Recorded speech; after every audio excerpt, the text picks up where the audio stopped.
ॐ सोमनाथाय नमः।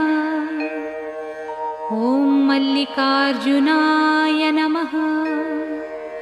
ॐ महाकालेश्वराय नमः। ॐ ओंकारेश्वराय नमः। ॐ वैद्यनाथाय नमः।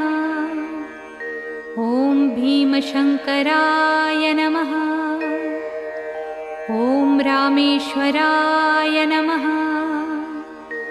ॐ नागेश्वराय नमः। ॐ विश्वेश्वराय नमः। ॐ त्र्यम्बकेश्वराय नमः।